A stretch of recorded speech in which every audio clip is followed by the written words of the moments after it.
There's two fronts right now in the battle over the stimulus. On the one side, of course, we have the Federal Reserve side of things, which pumps money to Wall Street so they can continue to borrow and stay liquid and funnel money out to mortgages and all of that sort of stuff, right? And then, of course, the other side is really the side of the stimulus that I care the most about, which is the American people and people being able to get checks and child tax credits and be able to pay their medical bills and not be kicked out of their homes and the stimulus that's tied to that, which is really the reconciliation part of this entire process. Well, yesterday it was kind of weird. I don't know if you guys saw this, but Chuck Schumer essentially walked out during a press conference. Nancy Pelosi was there.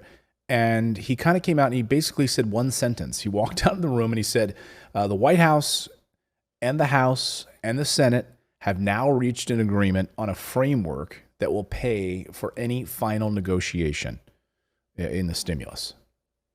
Wow. Okay. And then he basically walked out. It's like a really bizarre thing. I was like, thanks for stopping by, Chuck. Well, this is a big news, right? It seems like it would be big news. It would mean that the White House and the Capitol had now solved one of the biggest difficult issues, which is how are we going to pay for President Biden's agenda? But not so fast, because here's what we now know about this. Essentially, it appears as if the White House and the Hill Democrats have agreed on a menu of revenue options, but they actually haven't chosen exactly how they will do it. So they've created the menu. And now they can choose from this menu once they decide the spending side of things. Sources are saying it's basically the bill that passed the Ways and Means Committee. So Schumer went to a group of reporters a little bit later, and he said it's a menu of options that the House and the Senate and the President agree on, and it will have ample pay-fors to pay for whatever final agreement we come to. It's a menu of options. And it will pay for whatever the agreement on the investment comes to. That's what he says. And then, of course, on the other side of this, we'll get more back to the reconciliation piece in just a second, because that's the really interesting piece and how it could affect you. But the Fed side of this, the U.S. Federal Reserve, Jerome Powell, says it could start tapering its bond buying program as early as November. What does that mean? Well, we've been spending $150 billion a month has been going to Wall Street to buy up all of these like mortgage-backed securities, corporate junk bonds, all of the crap that Wall Street doesn't want to touch or has involved themselves in it and has no way of making good on those payments. So the Federal Reserve swoops in basically and buys it up. Isn't it nice? It's like having, you make a mess and it's just like having someone clean up after you constantly. That's what it is, basically. And that's the Federal Reserve. So we've all been wondering, like, how in the world are you continuing to still funnel money to Wall Street? They've been doing fine. Why are they getting $150 billion a month and the American people get scraps, get peanuts? And initially, Fed Chief Jerome Powell, the Fed, had said that they would continue this stimulus unabated and usually about until 2023. How could they afford this? Well, now, according to reports, they are considering starting the tapering, which is the drawing down of the amount of money they're buying and paying towards Wall Street, starting in November. And Wall Street initially felt a little uneasy about that. But I guess they had one day and they're like, you know what? No, we feel pretty good about this. Okay, we're good. And stocks shot up again. 600 points. Good news. So they got their money, I guess. They're all good to go. The Fed is now going to start to pull back on some of its spending against Wall Street. But what about you? What about the money that's supposed to go to you? Well, we now know, according to different reports, that I brought this story to you a few months ago about how there's a number of big money groups that have been soliciting the likes of Kyrsten Sinema, Joe Manchin, and other moderate Democrats and Republicans, basically begging them to kill the reconciliation bill because they think they will be hurt by it. You have groups like Walmart. Walmart's been pushing against this. All sorts of big companies have been pushing against the reconciliation bill. They don't want to pay more in taxes. Amazon, Jeff Bezos, been pushing against this. because they don't pay anything in taxes. So the thought that they might actually be forced to pay a little bit in taxes was scary to them. Well, we now know that there's a lot of this dark money that is floating around out there. And according to The Intercept, this dark money groups going to these donors are basically saying, and No Labels is specifically the group, that this can still be killed. And they're praising Kyrsten Sinema for her heroic efforts in basically killing the infrastructure bill. The dark money group, No Labels, remains optimistic that it has been unable to de-link the bipartisan infrastructure bill away from the larger reconciliation package that includes the bulk of the Biden agenda, with the possibility of outright killing the bigger bill that's still in play, according to a note sent by the group's senior executive director to its donors. Quote, "It's now clear that the reconciliation package will be de-linked in time from the infrastructure bill and will be less than $3.5 trillion if it passes at all. In theory, making support from House Republicans for the infrastructure bill more likely." And it goes on to praise Arizona Democratic Senator Kyrsten Sinema. So basically, even though it hasn't been de-linked yet, these dark money groups apparently know something that we don't. They're already confident that this bill is not going to be $3.5 trillion, and they are confident that it will be decoupled from the infrastructure package. The very thing that progressives said they demanded that it be connected, because they know if it's not connected, it's unlikely they might even get a vote on it. The reconciliation package, which they're crying about, includes major investments in climate change, child care, elder care, expansion of Medicaid, Medicare, almost a ton of other policy advantages, and a lot of huge donors to No Labels stand to see significant tax hikes to offset some of the costs of the reconciliation package.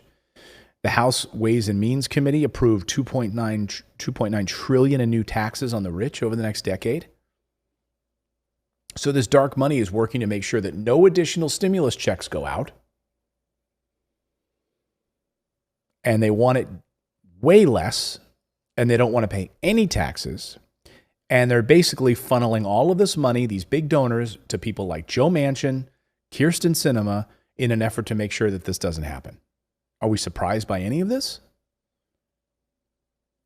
Progressives have said that the both packages go together so that centrists don't notch a victory on the bipartisan bill and then just turn around and kill the other part of the bill, which is what would happen. So progressives learned their lesson last time in March of 2020, when everyone got together and passed that huge Wall Street bailout back package, and then the American people were left holding the bag. And they were promised that they would get to that later. They never did. They never did. But Wall Street got its money, so here we go again. Fool me once, right? And that's exactly what happened. They learned that lesson. So we're going to make sure that these two are linked together. Well, now this dark money saying, no, this is all going to come apart. We're going to break this into smaller chunks. Don't have to worry about it. And we're going to continue to funnel money to these susceptible Democrats who are going to throw the American people under the bus. Surprise, surprise. Surprise, surprise. And go ahead. I was just gonna say that. Sorry, it doesn't matter.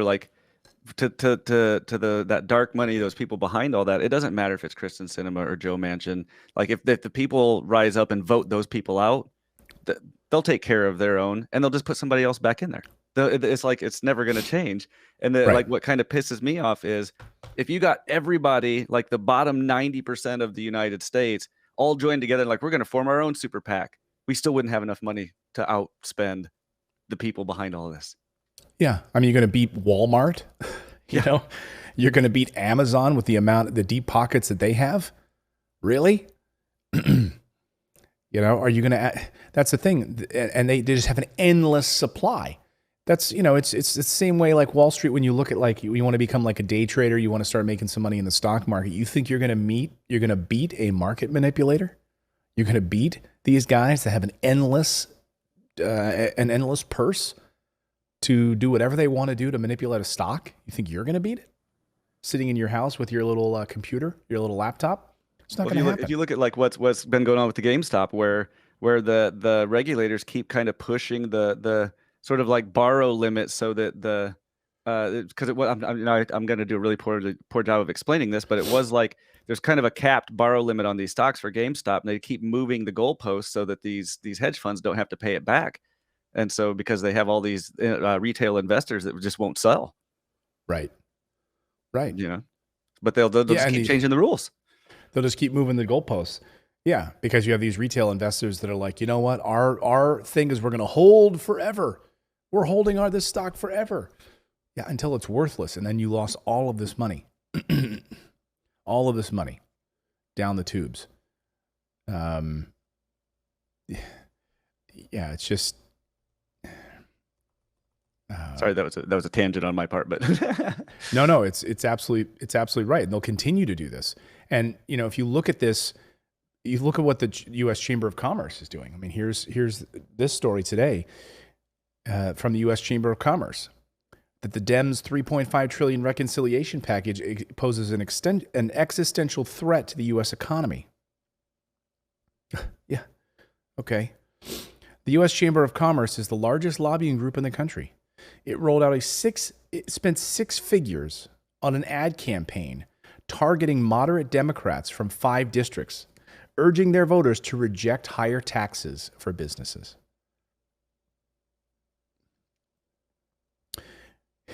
The group targeting 5 Democrats paid for advertising on Wednesday, urging voters in those districts to tell their representatives to reject higher taxes.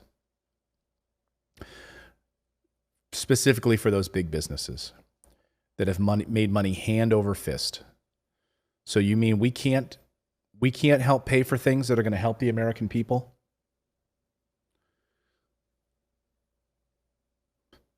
With taxes on the wealthy?